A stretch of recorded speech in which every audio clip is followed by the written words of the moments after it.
thank you for being here. I'm Daniela Elsner, Executive Director of Unifrance. I'm very happy that we have you here in this room this year, because you have not only view, of course, on our great figures and on our great speakers, but also sometimes you can look a little bit on the sea.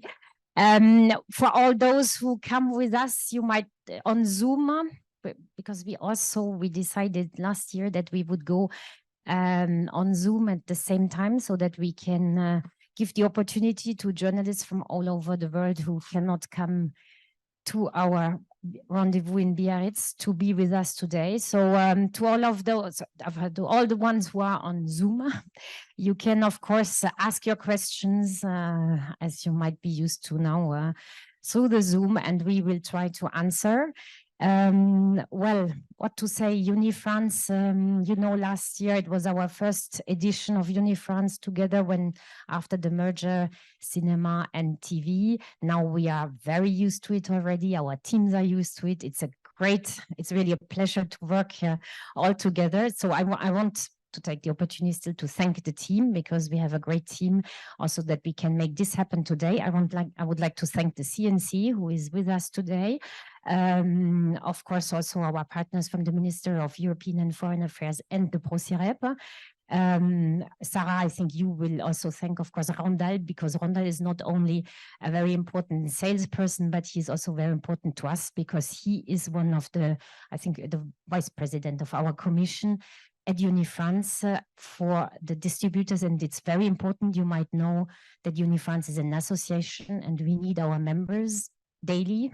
They have to work and they have to help us to find the right way to get all these programs out, because that's why we are here today. We want to listen to all these figures 2022. And that's, of course, why we exist. And we try to help all of you journalists. We had to help all of the producers, of the distributors, the buyers who are here. And for all this, we also had elections this year, 2 months ago, and we have a new president who is here with us, Mr. Gilles Pélisson, who will wrap up the whole press conference today. So thank you in advance. It is a new adventure also for Mr. Pélisson, who knows a lot about the whole international market and the TV world, because he was president of TF1 for 7 years. But it's also a different thing to be from the other side, maybe with us as an association. There's also some new things for Mr. Pélisson, I think. So it's very interesting, and we will have a great journey, I think, for the next year. And all of you, of course, what we want is better figures. We're already doing better each year, but we hope that in 2024 we will see all of you again, and of course before also in the different rendezvous, but for the announcement of next year's figures. But for today, I leave the floor to Sarah Hemar, our director of TV at Unifrance, and she will walk you or talk you through the panel and the figures. Thank you. Thank you, Daniela.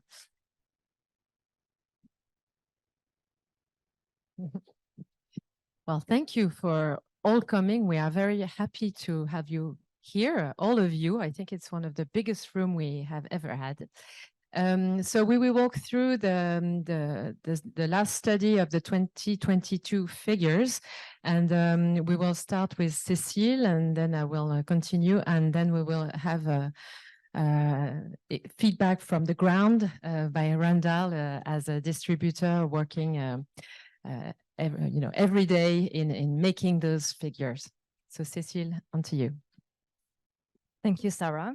Hello, everyone. I'm very happy to be here today to disclose the latest results of that annual report on French TV export that we do each year with Unifrance.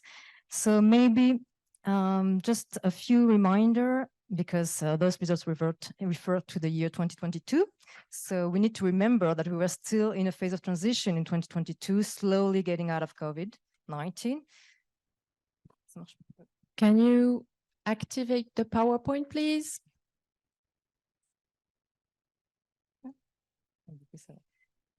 Thank you very much.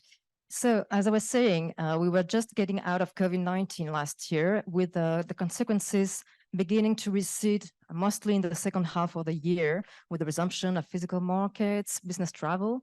Also, it was the end of delivery delays that impacted documentaries mostly, in 2021. And there was the arrival of new projects on the sales market because we had a spike in production in 2021. You remember it was that catch-up effect after projects were stalled in 2020. And so we had lots of new projects on the sales markets. So that's for the market conditions that were more favorable, of course, than in 2021. And of course, we are still, we've been for years in an ongoing transformation in the entertainment industry. So it has consequences, of course, on the international TV sales activity. Structural changes, for example, the latest big change is, of course, the merger between Warner Media and Discovery to become Warner Bros. Discovery. And for the first time, slower growth on the SVOD market, with the first difficulties for some big players, that Netflix lost subscribers for the first time in Q2, Disney Plus in Q4. So it has had also impacts, of course, on the international sales market with threats to platforms' acquisition budgets. And more generally speaking, what exporters told us is that there were slower decision-making processes across the board, including among TV broadcasters and streamers. So lots of uncertainty still in that market. So let's look at the key figures and how sales fared. We'll see sales, mostly we'll focus on sales. The data are based on an annual survey that we conduct every year with Unifrance among exporters of French audiovisual programs, whether or not they are members of Unifrance. And we'll take a brief look also at international pre-sales and co-productions, what we call pre-financing of audiovisual programs. Those are based on CNC data. So let's start with good news. The good news is, after a year that was much impacted by the COVID-19, sales returned to growth. And you can see here that they reached an all-time high last year, almost 215 million euros. It's a plus 15% growth year on year. So this is because, of course, of all those favorable market conditions I explained, leading out of COVID, because demand for content was still very strong. But you can see here the trend since 1995, the beginning of that survey. You can see there's been continued growth overall, and that shows the growing attractivity of French TV programs internationally. And on top of that, last year, and it's important to note also, we had a number of very big deals, more than usual, that also helped boost those numbers. So because of that number of very big deals that also heightened the level of concentration in the sales sector, it's already a quite concentrated sector. You can see on the right-hand chart, in blue, the line in blue is the percentage of sales represented by the top 5 companies, and in red by the top 10 companies. So last year, the top 5 companies accounted for 35% of total sales, up from 26% 10 years ago. And the top 10 companies represented almost 55% of total sales, up 12 points compared to 10 years ago. If you look at the left-hand chart now, you can see that the levels of concentration are even higher when we look genre by genre, fiction, animation, documentary. That's because most exporters are specialized in one genre. And the level of concentration is even higher in fiction and animation. The top 5 companies represent almost 65% of total sales in fiction, and in animation, it's even more than 70% of total sales. So that's for sales. If we look now briefly at pre-financing, so pre-sales, international pre-sales, and co-production investments, you can see here it's a total of 105 million euros in 2022. So it's a sharp decrease of 45% almost year on year, but you have to bear in mind that 2021 was an exceptional year, a record year. I talked about the spike in production we had that year, so it attracted lots of investments and foreign investments. So if we compare versus the 10-year average, they were down 17% versus the 10-year average. Still decreased, but less important than if we look at only 2021. So in total, if we add sales, pre-sales, and international co-production investments, we reached a total of almost 320 million euros last year. It's a slight decrease of 15% year on year, but we're still in the upper range of the decade. You can see we're still above that 300 million euro mark because of that record in sales. And to get a really full picture of all international flows, it's also important to look at the investments made by foreign productions in France. So those are all the projects that are beneficiaries of the TRIP, the tax rebate on international production. You can see the numbers here in orange. We went, you can see the investments soaring. It was around 130 million euros in 2019 and 2020. It went up to 442 million euros last year. So adding everything, total export flow, 320 million euros, investments for international productions in France, 442 million euros. This adds to 762 million euros in total. That's a new record for all financial flows coming from abroad. And that shows really the attractivity of France also in the international marketplace. So now I'll let Sarah deep dive on the sales and the record of sales, and she will explain to you why we had that record last year. Thank you. I hope so. So let's start with a deep dive by genre. So here is the global chart of the sales for 2022. And what's really noticeable this year is that fiction is at its highest, it's a historical level of 80.7 million. And it's impressive plus 40.9% growth for year on year. So it's a very, that's the big news of this year. And we also see that the documentary that is the genre that has been most affected by COVID, and it took longer for the documentary to recover, but they are now back on track, I could say, with their highest level ever, with 48.6 million. And then the animation is at the lowest level since 2015, with the second year in a row declining. So it's not massive decline; it's 5.7. So and they are still very much in shape. But we can see that it's the first time ever that animation is the second genre in French exportation of programs.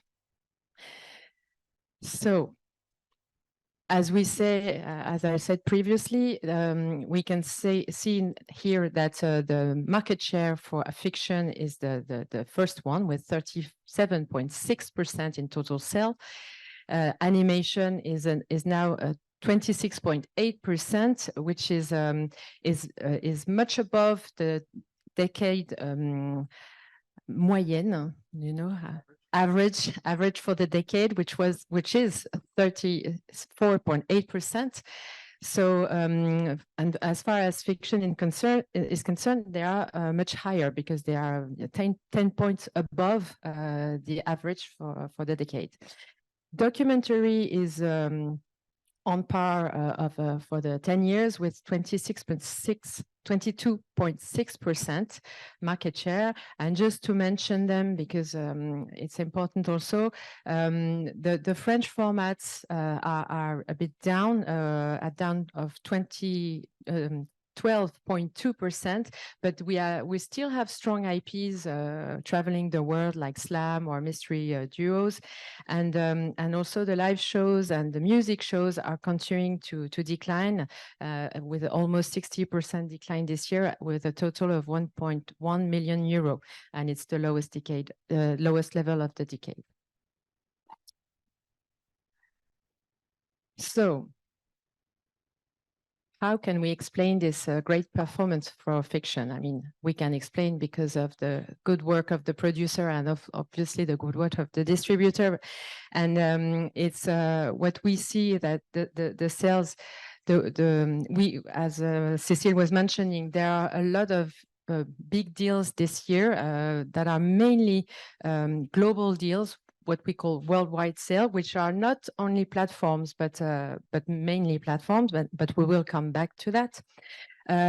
We know we have a better reputation. We worked a lot in improving the stories, in improving the volume, in improving the quality of the production, in improving the diversity of production.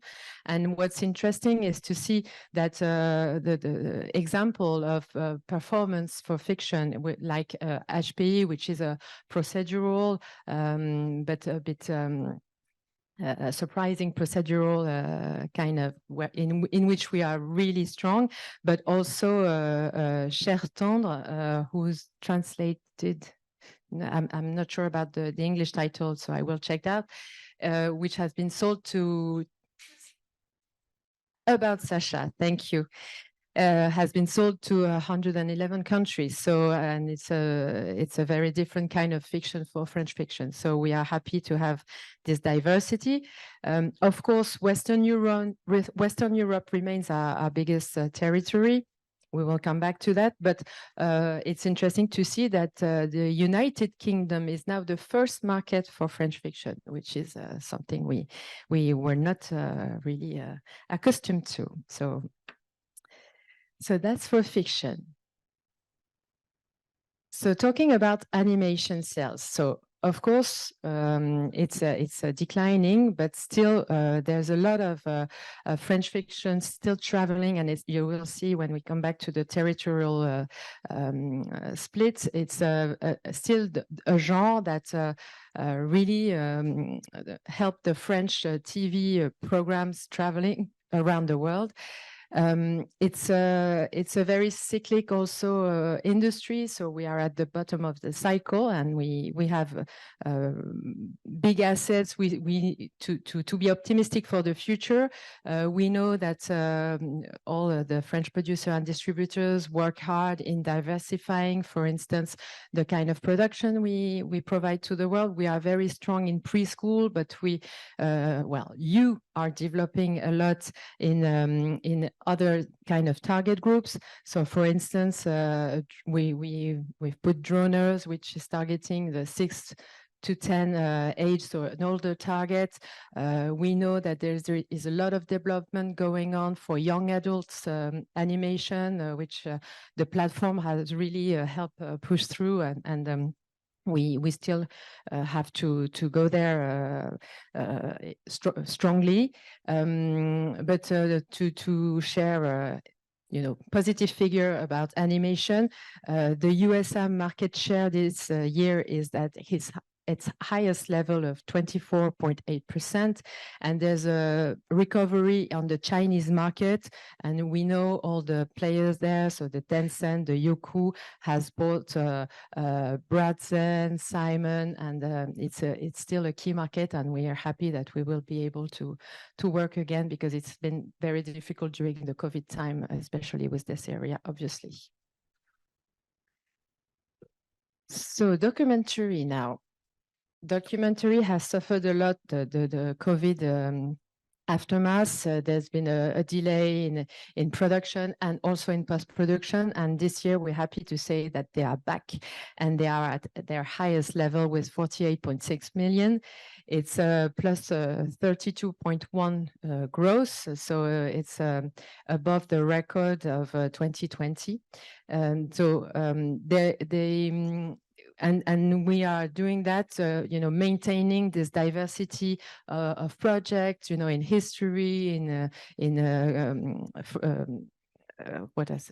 current affairs, in nature, and etc. And also what's interesting, and that's also the case in fiction, I forgot to mention, we are also gaining in reputation. We have more and more nomination in international awards. So Nadia, for instance, was nominated in the international Emmys. We had an award 2 years in a row in documentary with the international Emmys. So it's also we can see that the reputation of the French content itself is gaining traction. But it's better to see it than to talk about it. So roll the video, please.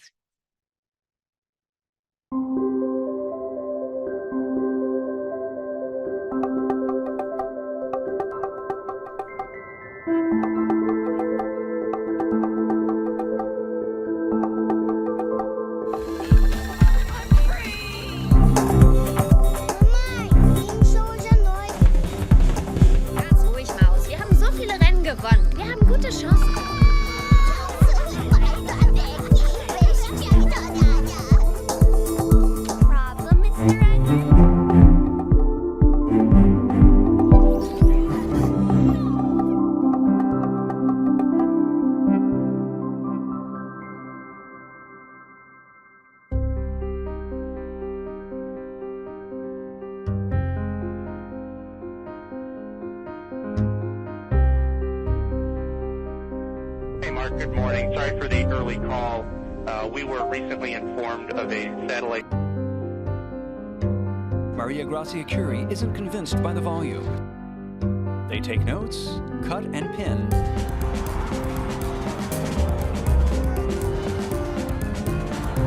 Everyone knows Roman Pompeii, but how many of us are aware that this ancient city already had a long history behind it at the time of its tragic demise? Ми боремося за наші права, свободу та життя. А зараз ми боремося за виживання.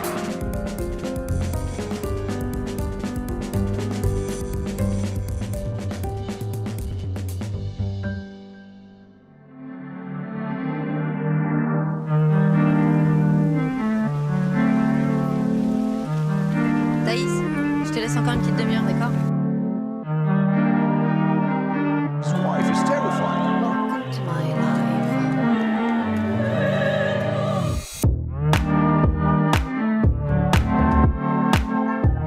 Entonces queremos saber por qué ese misterioso fotógrafo escogió esos dos cuadros.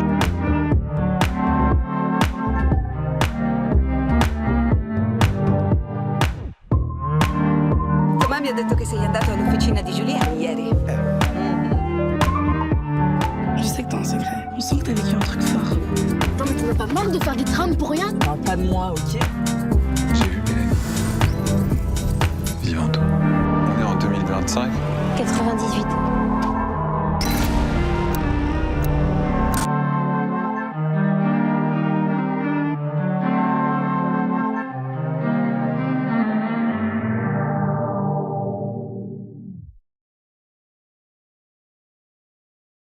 To go more into details about territory, what's interesting to see is that, well, the kind of order of our territorial impact remains the same. So we are still, the Western Europe is still, well, Europe altogether is still our champion, even though its market share, flattens a bit and lowers a bit for 2.6%. And we see a growth in America and the Americas, let's say, of 24.5%, and also in the Asian territories of 11.6%. You see that the worldwide rights are very high this year, and they have seen a growth of 40.7%. So it's a record level. Cécile will get back to it. So it's mainly made by the platform, which are 71.5%, but it's not always platform deals. So there's a little 30% there. And worldwide rights stands for geographical area. So if you add, I don't know, Africa and Asia, that's worldwide rights. It's not always the full world. So then you see the breakdown by genre and by territory. So as I was saying, animation is still our champion in two key areas. So North America with a record level of 49.2% from 36.2 last year. So it's still a big growth. In Asia Pacific, they are the clear leader with 52.9%. And in fiction, fiction is the #1 genre in Europe, in Western Europe, and it remains the same as last year. So it's hard to do everything with one hand. So if you focus on the territory, you can see, as I was saying in introduction, that we reduce a bit our dependency on Western Europe. It's also because some of the deals have been a bit transformed into worldwide deals, but still within Western Europe, we can notice, for instance, that Spain has the highest growth of 24.8%, highest level of the decade, with the fiction being the #1 genre. We see a weakness, for instance, in Central and Oriental Europe, which goes also with the economic reality of this territory. For instance, Poland, which is still our first buyer in the zone, face a minus 18.4%. What's interesting to see is that China, Hong Kong, and Taiwan are back to growth with 31.8% with 6.3 million and above the decade's level of 5.3. So we are confident that it will come back to a natural growth. It's for our 9th buyer worldwide.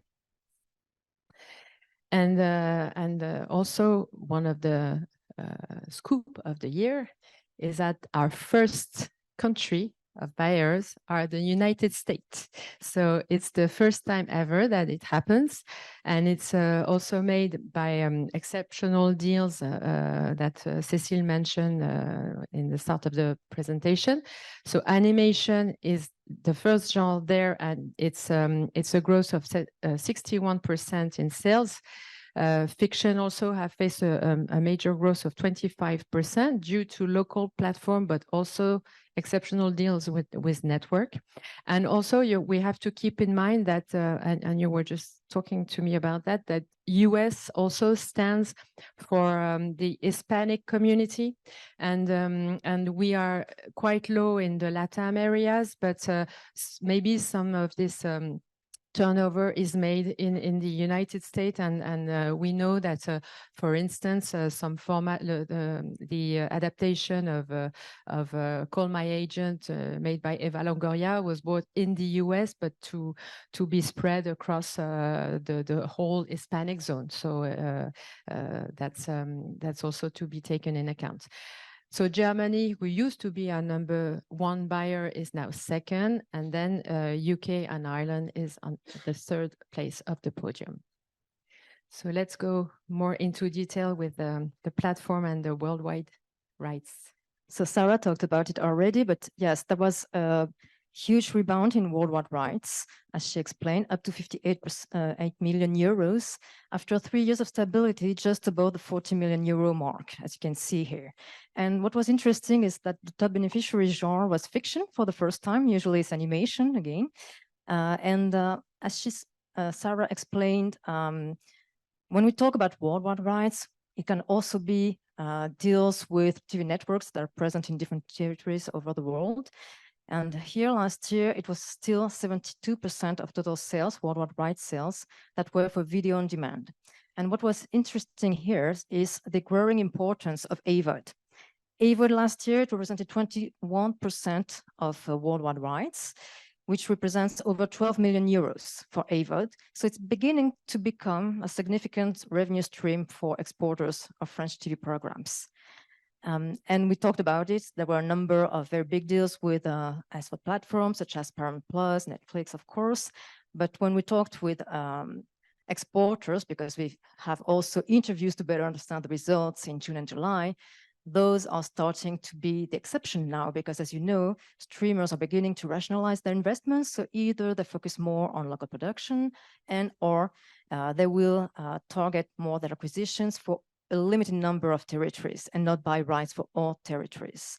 So we'll see between AVOD rising and SVOD streamers or the big players rationalizing investments, if we are able to break that breaker next year. And just to end on that, we've seen, I was saying it in the beginning, continuous transformation, continuous evolution of the entertainment industry over the years. You can see here that non-linear rights represented 43% of export revenues last year. It was only 5% in 2013. TV rights are still number 1. It's 49% revenues, because also broadcasters tend to demand all rights, including non-linear rights, 360 deals. So that helps also maintain that market share. But there are lots of questions, of course, for international sales companies around the exclusivity. What we were told also is that streamers no longer require systematically exclusivity on deals, which means also lower figures for deals. There are questions about for how long, if you grant exclusivity, for how long, for what price, what type of rights you include. Some buyers will ask for AVOD and fast rights, but will not want to pay for it. It's just a way to block rights. So there's lots of questions. I was talking about the opportunity of AVOD and also fast channels. Fast channels are developing, but mostly rolling out right now in the US and beginning to roll out in the rest of the world. Lots of questions here also, because it's often a volume game to generate revenues. And there's still lots of uncertainty of what kind of real revenues they will represent in the future, and for which catalogs. It's often an opportunity rather for back catalogs today, but that might change. So it will be interesting to see how the market continues to evolve on the on-demand market and rights. And of course, we've got those European regulations now. You know that foreign platforms have to have 30% quota on their catalog in European content. And that's an opportunity also for sellers of European programs and French programs, of course. So that's for the export revenues. We also wanted to share a few figures on how available French TV programs in the end are on international SVOD platforms and on TV. If we look first at SVOD platforms, the data here are based on Ampere analysis. Ampere analysis covers 53 markets and over 500 catalogs over the world. So it's not exhaustive, but still it gives a good picture. You can see here that French TV series, when we talk about series here, it's all genres combined. It can be animation, fiction, or even documentary. They account for 2.3% of all series available on SVOD abroad, so excluding France. So that makes France the second best represented European series production and number 6 worldwide. So second European production behind British production, of course, but ahead of Spain. We talk a lot about Spain because they are more and more present today on SVOD platforms, thanks to their TV drama and the development of TV drama, but we're still ahead of them in total. And of course, we've got a strong presence of the US and the UK and also of Asian series. So a very competitive market, especially with Japanese production, mainly in animation, and Korean production, mainly in drama. If we look at the markets that have the most extensive catalogs of French TV series, of course, mostly European markets is the first export zone, as Sarah explained. So Germany, Switzerland, the UK, and Spain. But you also see Australia number 2 in terms of volume of French TV series available on SVOD platforms. And if we look at the market share of French TV series on SVOD platforms, you see that in Switzerland and Belgium, it's around 5% of all TV series that are French on SVOD, and above 3% in Germany, Italy, and Spain. If we look at the platforms that offer the highest share of French TV series, Prime Video is ahead of Netflix and Disney Plus with almost 5% of TV series on Amazon abroad, not in France. Other preferred partners are local or thematic platforms. We can cite Curiosity Stream, which is a long-standing partner for French TV programs that is focused on documentaries. We can also mention Movie Star Plus in Spain, Magenta TV in Germany, Simo in Scandinavia, or Shahid also in the Middle East, one of the preferred partners for French TV exporters. And to finish, for TV channels abroad, so here the data are based on MediaLogic, so it only covers 14 markets, but almost all of pay TV and free TV channels there.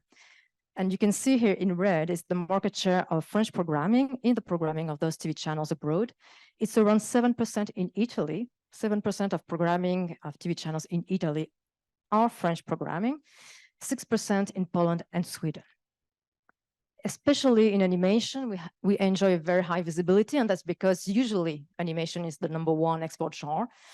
It's over 10% of all TV animation programming in the UK and Germany, and up to 18% in Spain, 24% in Italy. So almost 1/4 of all animation that is broadcast in Italy is French. And we also got a significant presence of French documentary series, over 3.5% of all series programmed in Italy, Germany, and Spain. Fiction is a little behind because the development of fiction, the export of fiction is maybe more recent, and also because it's often deals with platforms also, but beginning to see a difference here. In Spain, for example, it's the first market with 5% of its fiction programming. We can also mention HPI, that was broadcast in Italy on High. It was the first time a French TV fiction was broadcast on a major TV channel in Italy, free TV channel. So maybe to wrap this up, what are the key insights? I'm aware this is a little too much here, so I will try to synthesize all of that. What are the key insights? First, we had a record in export sales, and that's the good news after a 2021 year that was impacted by the crisis. It partly compensated for the decline in foreign pre-financing, but foreign pre-financing declined also because 2021 was a historic year.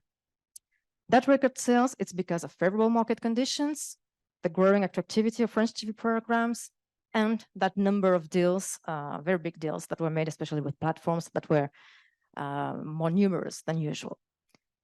Two is the fact that it was an exceptional year for fiction, and fiction it became the #1 genre ahead of animation, which is slightly down for the second year running. And documentary also broke a new record last year, because they were much impacted by the crisis in 2021, so the rebound was quite high here. Third insight is the fact that Western Europe is still the #1 zone for French TV programs, but we saw the development of onward rights and the rebound last year. And what was interesting is that last year, the US became the first market, first territory ahead of Germany. And of course, to finish, there are continuing challenges for the sector. We saw the rise in AVOD last year. It will be interesting to track that, to monitor that, and to see if AVOD and fast channels can really constitute a strong stream of revenues, a high stream of revenues. I've talked about it. There's the rationalization of investments by streamers, so it will probably have an impact in 2023. So we'll see how that goes, and it will be an interesting year, 2023, now that we are fully out of COVID-19. So we'll be very happy to see what the results are next year, maybe here or maybe elsewhere next year. Before letting Sarah and Randall comment, just to let you know that this presentation will be available on the Sensei website, as well as a French presentation and a full report with all details and more examples of programs that traveled very well around the world. Thank you. Thank you, Cécile. So now, Randall, what do you think of this result? Is it a surprise for you, or what inspires you with all of these data? Well, I'm very inspired by it, that's for sure. I mean, when you have a record number of sales at 250 million, you have to rejoice. You know, it's a very happy news for the industry and for French programming internationally. And I think that's a testament to a few factors. I mean, there's definitely a big level of quality in French production, and there's a big, also a big level of variety in terms of the programming that is offered internationally. So those are two very important components to be able to have big sales internationally.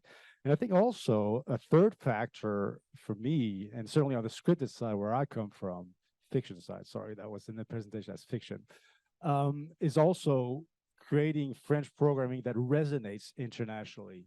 You know, you maybe 5, 6, 10 years ago, you might have had some French programming that was really Franco-French and not as resonating internationally. I think over the years, the quality in terms of writing and the variety of the scripted show has made it that it's some of those shows are being really well received internationally. So that's part of the explanation, I guess, of why the number is so important.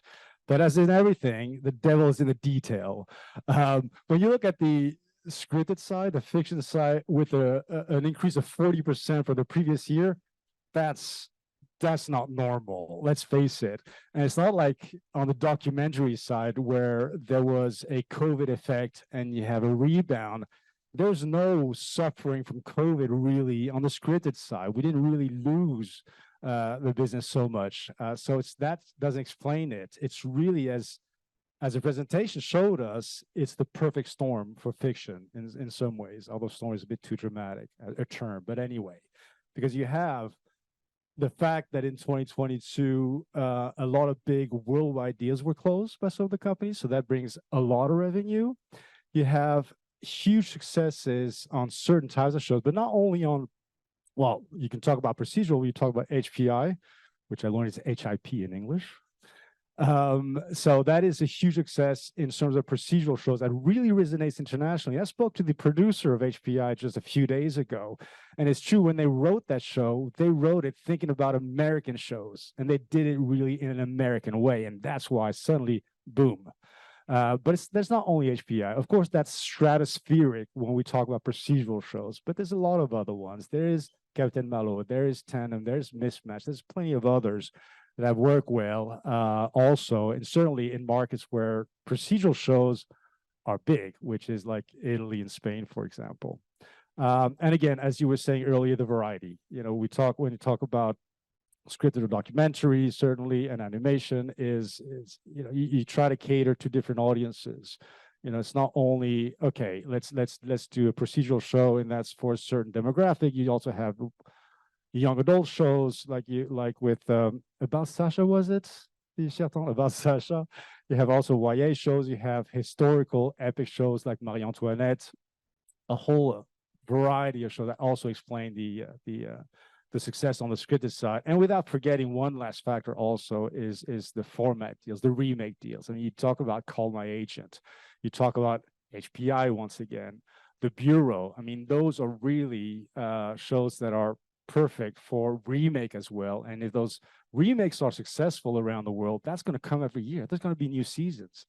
Call My Agent, I mean, I was also talking to the producers. There might be, who knows, over 20 different versions internationally of that show. Imagine those being successful in a season 1.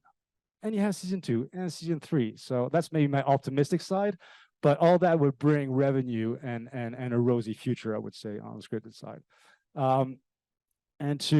And I was really impressed also on the documentary side. It is true that that was a sector a bit like animation too that suffered from COVID because of the delays in production delivery. And seeing a rebound like they had on the documentary side is very impressive with those numbers.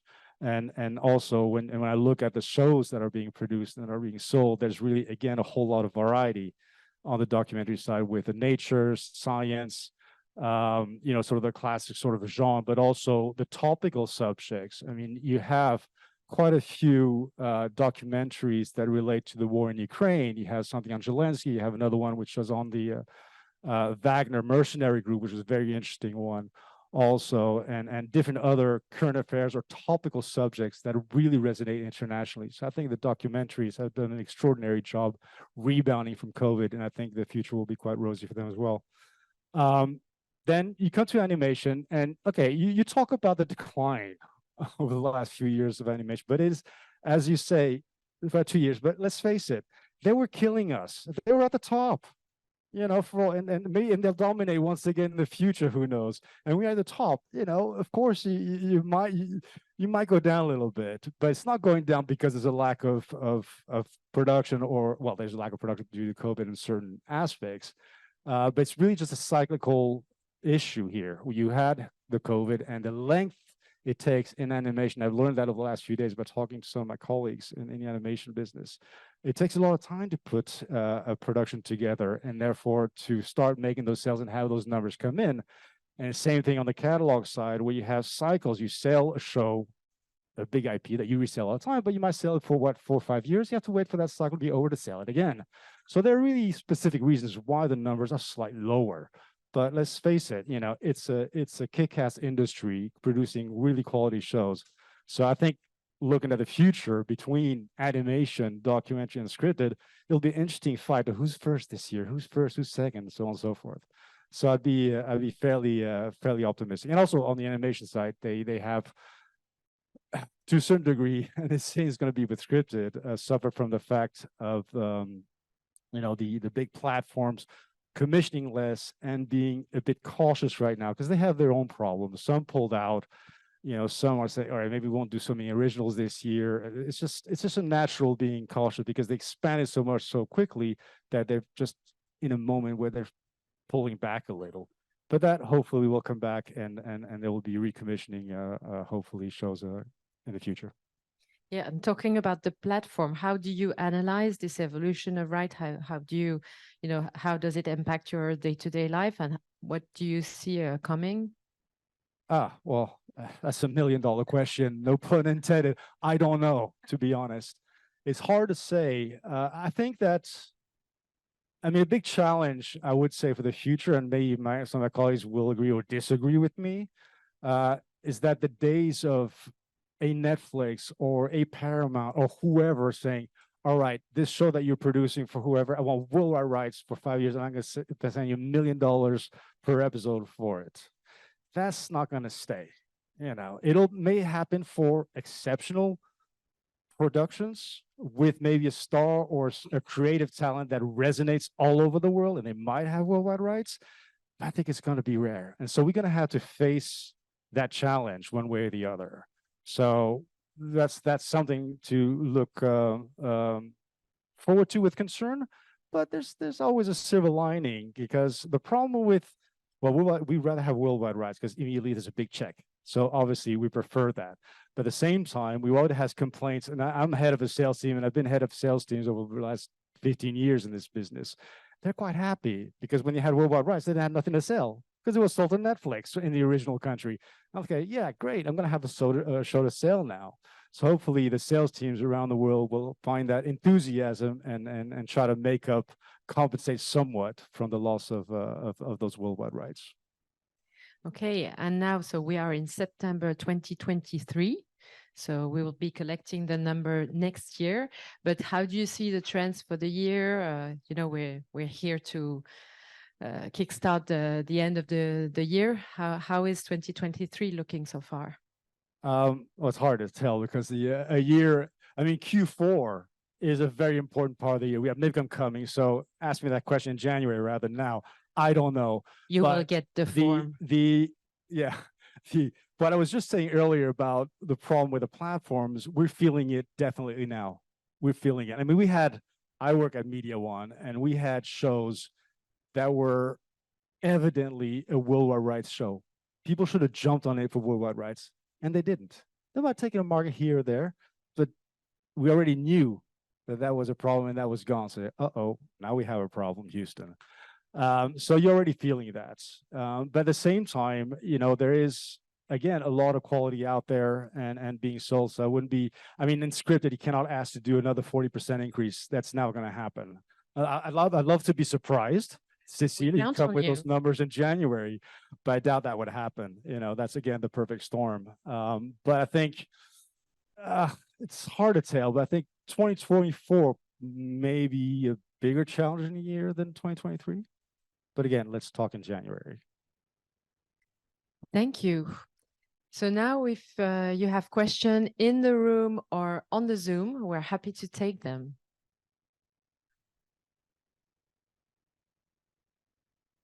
So we have one question in the Zoom coming from Isabelle Repiton from Écran Total. So there is a record in sales this year, but a decrease in foreign pre-financing. What does it mean for the production sector? Does it mean there are more difficulties to finance projects? I think it's never been easy, but what we've seen also, and Cécile has said it in the presentation, is that during the COVID years and still last year, there has been so much development and so much search for pre-financing. So we were expecting this decrease so it's always a kind of cyclic, form. And so they've been developing pre-financing. Now we're selling, and so it will again turn around. Yeah, there's no trend here. It decreased last year also because 2021 was a record year, and the spike in production, as we said, because of that catch-up effect in production. Doesn't mean that because we had lower production levels in 2022, we still had a very high proportion of programs that were financed with foreign investments, and even higher than in 2021 in terms of proportion. So we didn't see a difficulty in financing or finding foreign partners for production, but there was a lower level of production last year, and it's most probably cyclical, as explained, especially in animation. Animation was in very low cycle last year after very high levels of volume in production in 2021. So we don't see a trend here anyway. But maybe Randall, I don't know, but what I heard is that the decision process is also a bit slower, a bit longer, and maybe that's yeah.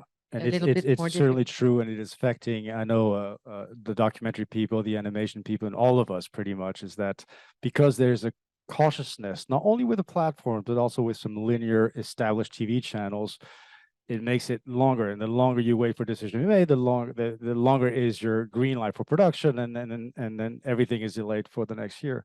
So it is something we're feeling at every level.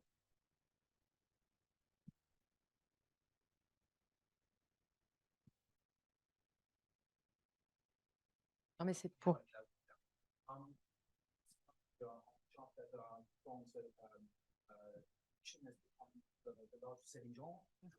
But as you said, we are in a global market, and of course, you've got a point of view internationally. So, what are in fiction the fiercest competitors for France? Sorry, say again. The fiercest competitors for France. The fiercest competitors. Oh, from other countries. Because everyone. There's a worldwide growth in production. Yeah. So of course, it's very simple. Okay. Well, I'll resume it. When you're a client internationally, you first go to a major studio. Well, I guess maybe they were selling less because they was going straight to the streamer platform. But that's actually another challenge, is that maybe the major studio will not necessarily give worldwide rights to their own shows and start selling, which will make it even worse. But traditionally, that was the first port of call, and then it was the English productions. It was also the English language that was dominant, and it still remains dominant. But you know, the French have creeped up ever since, and you can see now in some markets where, you know, it's especially markets where you dub shows. Well, you know, the French shows or European shows or like American shows could be as valuable, so to speak. But I would say it remains that the English speaking will always be a big competitor. And apart from the English speaking, I don't really know, to be honest, what the figures are. I can't say that the French are the best after the English. I'd like to say that, but I don't have those figures per se. I don't know if the Germans have, what the position of the Germans are compared to us. I don't know. For general production, for example, there is in Europe a very strong competitor is Turkey. You see shows from Turkey everywhere in the world, and it's a country, a production that was quickly rising in the last 5 years. It's true in terms of volume, but you don't see that many Turkish shows in France. So they are very good at soap, producing soap of extreme quality, and there are certain markets where they do very well. But very often, the markets where the Turkish shows do well, we don't see that many French shows. And just maybe to be very clear, I think you can see it on the slides also. In what we target on SVOD, for instance, is, as Cécile said, the presence of the French programs all over the world in SVOD. And if you add in all the cinema film, the films for cinema, we are actually very often, it depends on the years, in the third or fourth position. So you have, of course, a very strong Indian market that goes out, but it's India, and then it goes to all the community all over India. And I had a very interesting discussion in Venice the day before. I think actually China and even Saudi Arabia actually start to produce and go on this specific side. But the very big difference with the French programs, and as you very well said, Randall, is the great diversity, and that we are strong in all different genres. And that's something that you can have a very strong feature film coming out of China, or a series. You can have Indian programs that can be also animation and fiction, but you don't have this huge variety that France has to offer. And in that way, of course, it's the English speaking first, but then it depends a little bit on the years, but France is very well presented. We agree on that. It's the presence of our programs on these platforms, and that's where we are strong, also because of this richness of production. No, so I think when you want to compete, you want to talk about competition, you have to talk about you're competing for the same slot on linear or the same programming schedule on a platform. Where a Turkish show is being shown, we're not competing. we don't have something that would replace it for that client. So it's a good question, because I'd like to know how much Turkey shows do in terms of business, in terms of dollars, compared to that's what I'd like to know. They don't communicate the dollar amount. about it. I don't have that answer. No, but the thing is also, and you can see it very well on the charts you share, the Medialogic charts or Ampere charts, is that the competition is also much more open, and so we now can see Korean shows, Japanese shows, Indian shows everywhere, and so that was a big opportunity for France, but that means we have much more competitors too. So. And just to finish on that, on fiction, it's true that Spain is quite powerful. Also, Spanish productions are quite powerful today. But still, we are in a market that is becoming more and more competitive, where there is more international programs travel better and better, coming from all parts of the world. And that's also because platforms give them visibility. And so consumers, the audiences are used to international productions that are not English-speaking productions more and more, but that's also an opportunity for France. We are still very well represented with the #2 European production on SVOD platforms and on TV channels abroad. We have to keep that rank. That's the challenge, but it's an interesting challenge. Certainly is, and we're up for it. It's true that the more the competition, the better, because it drives everything upwards. So we should never be afraid of competition. Yes, Matthias.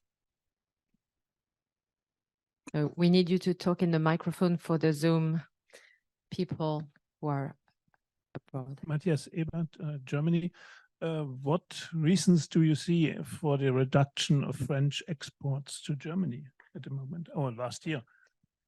It's only a question of the animation production or also other ones? I'd love the answer to that myself, to be honest. I'm struggling. I handle Germany, and I don't sell as much as I would like to, but that's only in scripted. I'm not sure about. I think it's more about also a market share. So and it's so I don't have a specific reason. Maybe the distributors. Is it more difficult to sell in Germany, or are the economic environment preventing us from I wish I could answer for my friends in animation to see what their issues are. I can only talk about the scripted, which is my issue. I think there's a cautiousness again. I mean, you do have linear channels that have played French shows even on prime time. They're risk averse these days because the ad market is going down. And also the geopolitical situation is uncertain. People are not taking risk. You talk about on the animation side, people are sticking to big IPs and known brands instead of taking risk on new shows. Yeah, it doesn't explain exactly what the problem in Germany is, but I think there's they're kind of risk averse, at least for the big investments. You will always do deals for smaller channels like an RTL Passion or some regional channels. You will find place to sell your shows, but it's not as big as it used to be. That's the sentiment. And also we talk about how exceptional deals have taken place, and some of these deals were made in the US. So what would be interesting is to see how it it goes and it unfolds in the next year. I don't know if it will be perpetuated like this. Yeah. But you're right, it's mostly in animation that there was a decrease in Germany last year, and it's also because the big IPs sold very well the previous years with the long-term rights. So for several years, for example, I know deals for animation in Germany can go up to 7 to 10 years. So that's also one of the reasons why, of course, animation sold less well, last year. We have another question online, actually 2 questions from Sandra Muller from La Lettre de l'Audiovisuel. So do you think the strike in the US will impact the trends and the numbers? And the second question is, do you think the artificial intelligence will impact the industry? Wow. God, okay. How much time do we have? The first question, a very good question on the strike. It's good and bad for us. I mean, it's bad in general anyway, but there's good and bad in terms of what we're talking about, because the less they produce the US, the less competition, the more we can sell, you know. So that is the good side.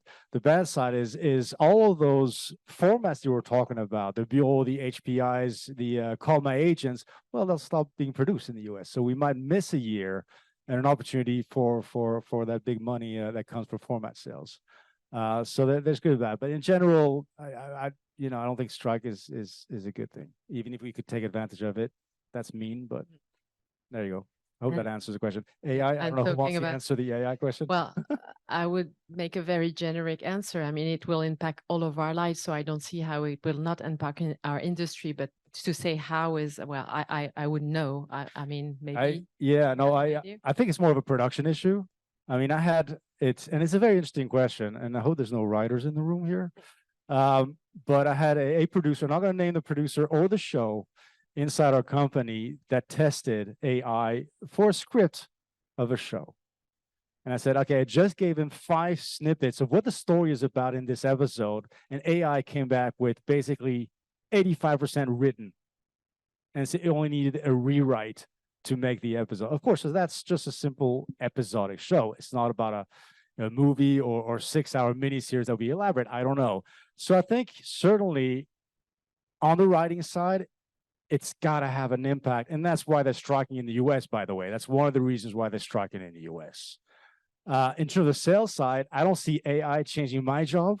Have a robot having lunch with a client. Do you want to buy my show? I don't think that's going to make a difference in terms of distribution that much. It might make a difference in terms of creating marketing material. Why not? I mean, we should use AI if it simplifies aspects of our jobs. But in terms of distribution, personally, I don't see that much of an impact. But on the industry, certainly.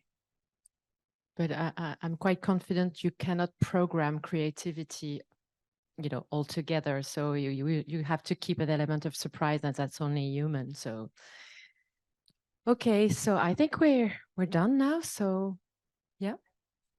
I just want to say something, because I thought we tried with ChatGPT to write our press release that you will get in 2 minutes. And it didn't work, because we needed Cécile, Sarah, and Randall's input to make it and to analyze. So thank you. And so we still have some time before AI is taking totally over. But you wanted to add something? Maybe you have. No, and because we wanted to wrap up, you can individually ask. I would like to ask our president, Mr. Gilles Président. Alors, Pélisson Président, ça, I didn't do it before. I leave you the floor. Thank you so much. Okay, thank you. Well, good afternoon, everybody. It's kind of a special moment for me to join and cross, I would say, the line to come and join the working for the industry instead of one player, and having for all those years trying to be fighting and to improve the quality of content. I'm very thrilled to hear what I have just heard, especially having been part, of course, of the adventure and the tremendous and unique success of HIP, as you call it, or in French, it was HPI. I would say, just listening to what I heard, and then it was my deep conviction. I think what you are seeing with those figures today is the result of 2 major impacts that the global player, whether they are AVOD or SVOD, have been having on us.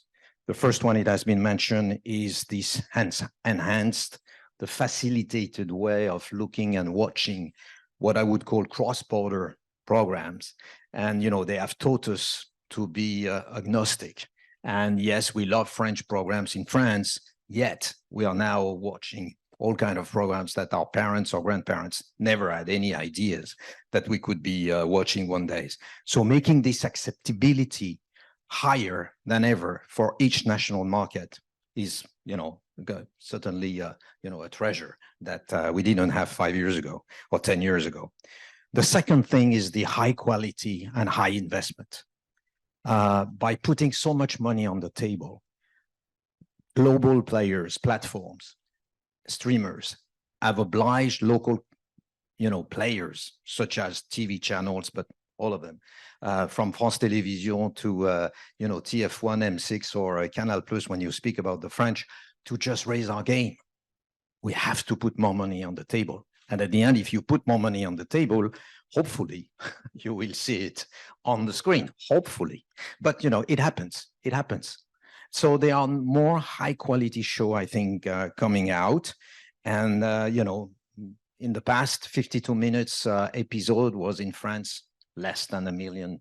I'm sure Randall knows that.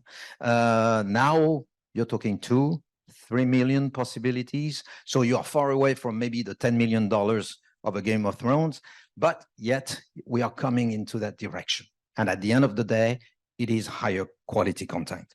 So when you start combining on the production side, better quality for the French, but like every other country. And then on the acquisition side, as you mentioned, a high level of competition from now on between platforms and the higher acceptability of people wanting foreign content and accepting foreign content, I think that makes me quite optimistic for the coming years. Because as you mentioned, and Cécile showed it, we are already number 2 as French players and actors in terms of offering. So, I think with what I have seen this morning in Biarritz, where we have this database of over 1,000 programs in all genres, as you underlined. I think this makes me confident in the sense that, as you mentioned, the diversity, the variety, the strengths in all the genres of the French content, we'll have good years ahead, taking advantage of these new conditions in the market. So just to say that, of course, I look forward to working with the Unifrance team. I'm learning with Sarah, with Daniela, etc. I think, we are here to promote French content throughout the world in all genres. And I think, it should be, quite exciting in the coming years as you see, exactly the context of this industry. Thank you.